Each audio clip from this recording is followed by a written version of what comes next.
आज मी थेट संस्थानिकांना जाऊन भेटणार आहे। मला हवं असलेलं वेतन तेच मला देऊ शकतात। आज जर माझं काम झालं तर आपलं दारिद्र्य नक्की मिटेल।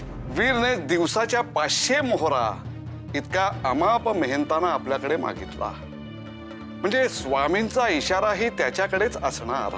पण त्याला इतका मेहनताना द्यायचा की नाही, तो योग्यतेचा आहे की नाही हे आम्हाला कसं कळणार?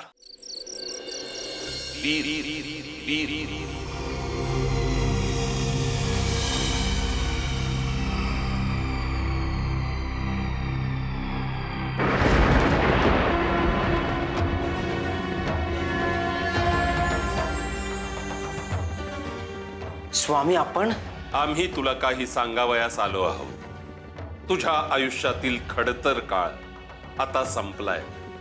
तुझे वडील आमचे निस्सीम भक्त होते।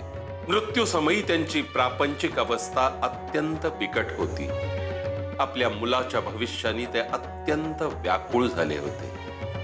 त्यावेळी आम्ही त्यांना सांगितलं होतं, तुझा लहानपणीचा आणि तारुण्यातील काही काळ हा बिकट अवस्थेत जाईल, पण त्यानंतर तुला चांगले दिवस येतील। हा बिकट काळ भोगणं तुला क्रमप्राप्त होतं, कारण तुझ्या गतजन्मातील पापाचा तो परिणाम होता। आता तो काळ सरलाय। उद्याचा सूर्य तुझ्या आयुष्यात भाग्योदय उगवेल।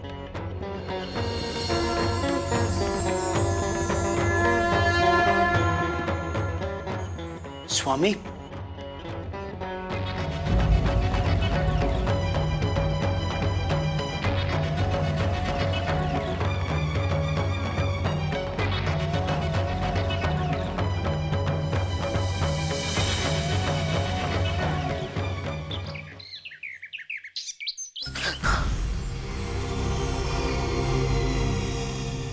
स्वामी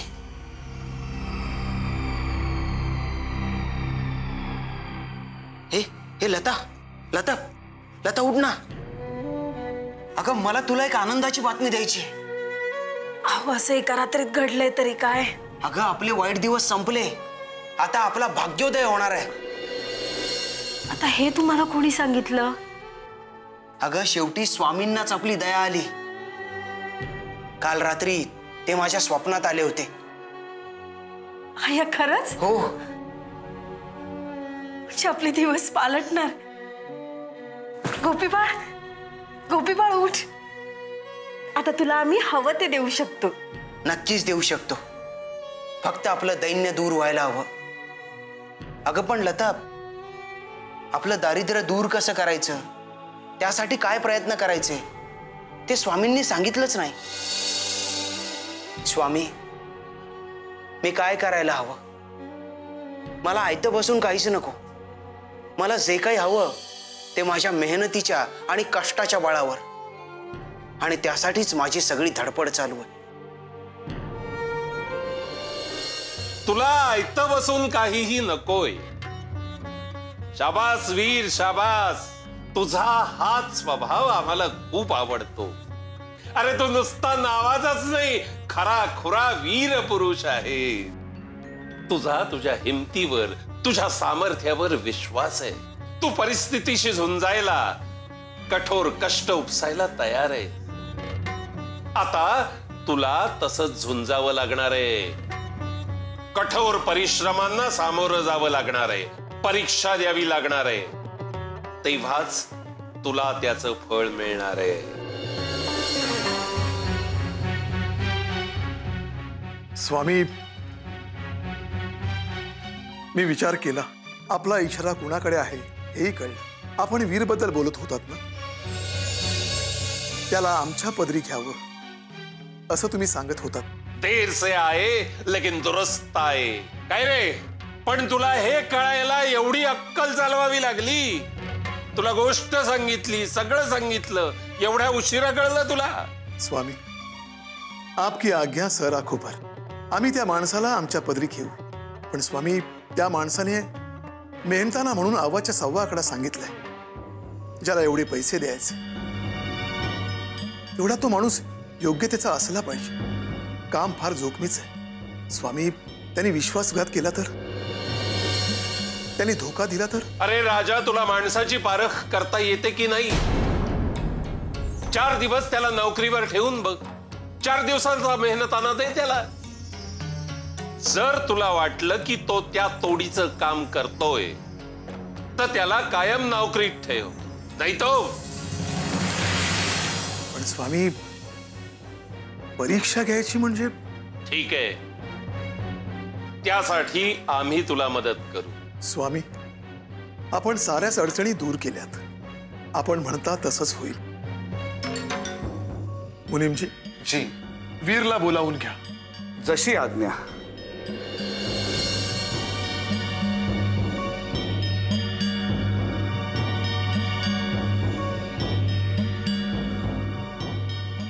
येतो स्वामी.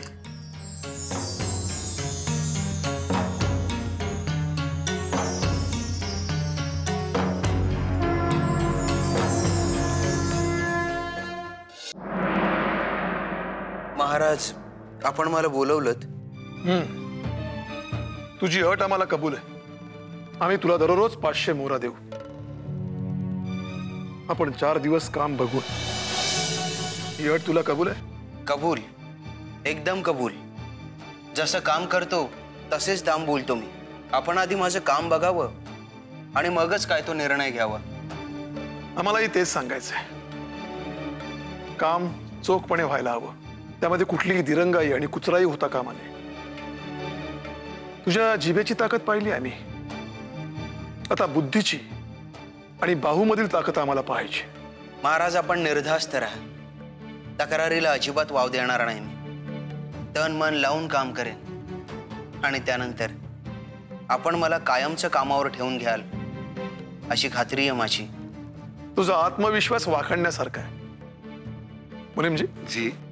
यालाचं काम समजावून सांगा. जशी आज्ञा महाराज. मुजरा महाराज. चल वीर, चल.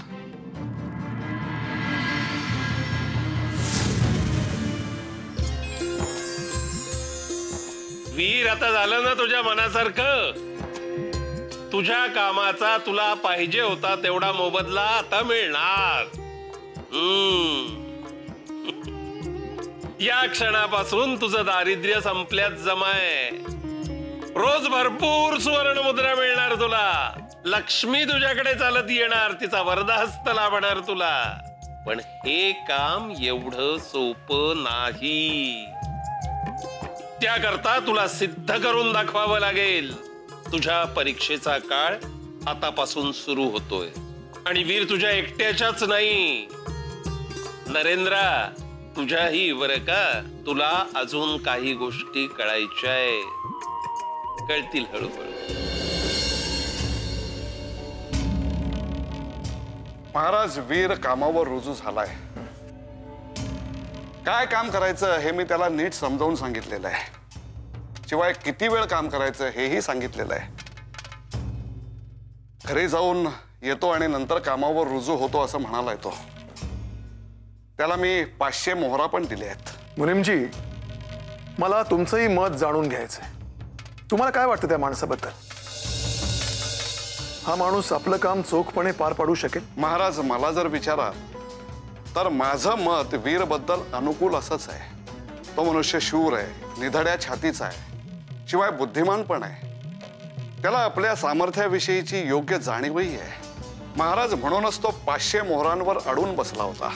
ज्याला स्वतःबद्दल, स्वतःच्या कामाबद्दल आत्मविश्वास असतो तो सच्चा आणि इमानदार असतो.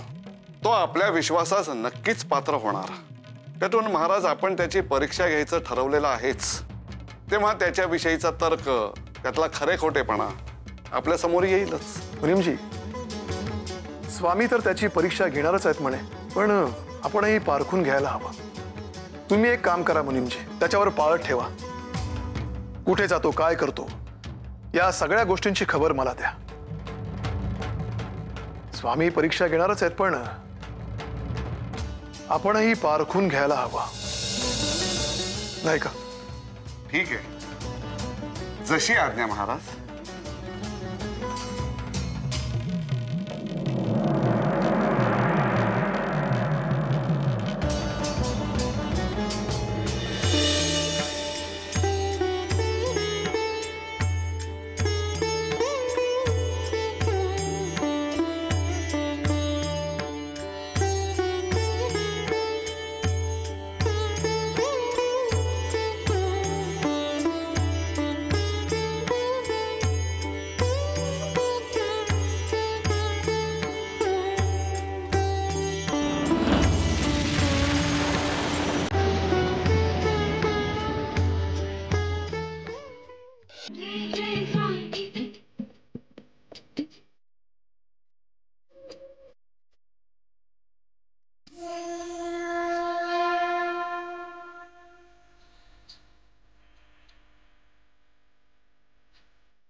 स्वामी, आज गुरुपौर्णिमा. मला मिळालेल्या पगारातल्या या 100 मोहरा गुरुदक्षिणा म्हणून आपल्यासाठी आपण स्वीकार करावे.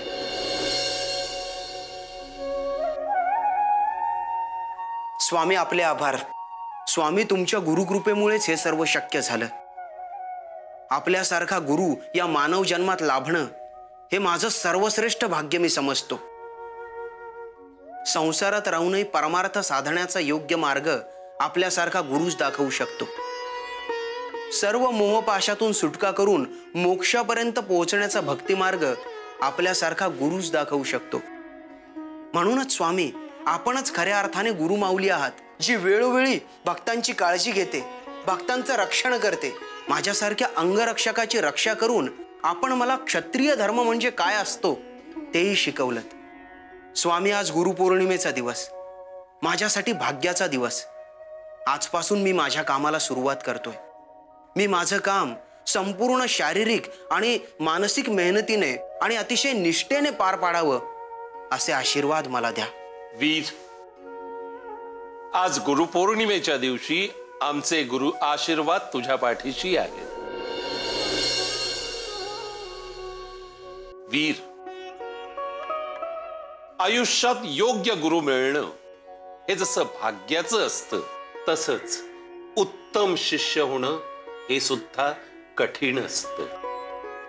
गुरुचा उपदेश अंगी बाणवणं, त्याचं सार जाणून तदनुसार वर्तन करणं हे शिष्याचं काम असतं. शिष्यानी केवळ कर्मकांडात न अडकता जीवनातली शाश्वत मूल्य शोधून त्यानुसार आपलं वर्तन ठेवलं पाहिजे. गोरगरिबांची सेवा, शोषितांचा उद्धार हे ज्याला जमलं तो उत्तम शिष्य म्हणून गणला जातो. आणि वीर, मनुष्याला आपली लायकी ही सिद्ध करावी लागते. तो लायक आहे किंवा नाही हे ठरवण्यासाठी त्याला परीक्षेला सामोरं जावं लागतं. तुझ्याही परीक्षेचा काळ आता सुरू होतोय. अरे बाबा, एवढे पैसे असेच मिळत नसतात. आमचे आशीर्वाद तुझ्या सदैव पाठीशी आहे. होय स्वामी, मी कोणतीही परीक्षा द्यायला तयार आहे. परीक्षा, कसोटी माणसाचं सत्व सिद्ध करण्यासाठी असतात असं मला वाटतं. शाबास वीर. आता मला सांग, तुला जो मेहनताना मिळालाय त्यातल्या किती सुवर्ण मुद्रा शिल्लक आहेत? स्वामी, माझ्याकडे अजून 100 मोहरा शिल्लक आहेत. फक्त एवढ्याच? बाकीच्या मोहरा काय केल्यास? स्वामी, माझी गरज तेवढीच आहे. गरजेपेक्षा जास्त धन मी का ठेवू? आणि आपल्याच गुरु उपदेशानुसार जे अतिरिक्त धन आहे त्यामुळे गोरगरिबांना काही मदत झाली, कुणाच्या आध्यात्मिक कार्यात हातभार लागला, कुणाच्या तरी पोटात 4 घास गेले, तर त्यासारखं दुसरं समाधान काहीच नसतं असं आपणच मला शिकवलं. स्वामी, मी वेगळी देवाची पूजा करत नाही किंवा विशेष अशी भक्ती करत नाही. इतरांना मदत करणं, मानव सेवा करणं आणि मानव सेवा हीच खरी ईश्वर सेवा असते असं आपणच मला शिकवलं. आपण जो मार्ग मला दाखवलात त्यावर मी फक्त चालण्याचा प्रयत्न करतोय. शाबास. हेच विचार तुझ्या जीवनात, तुझ्या वर्तणुकीतूनही दिसून देत.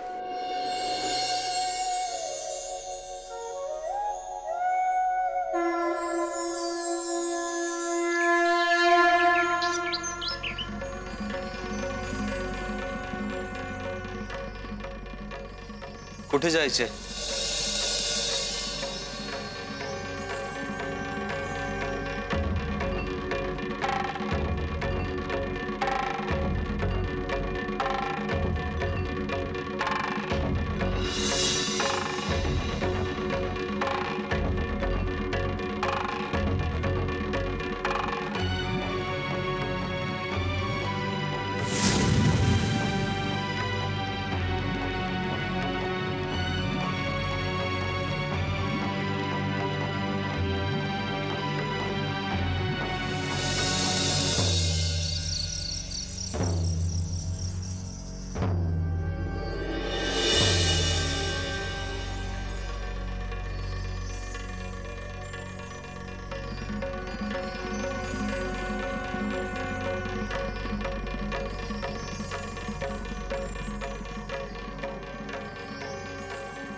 वीर, तुझ्या परीक्षेचा काळ आता सुरू होतोय.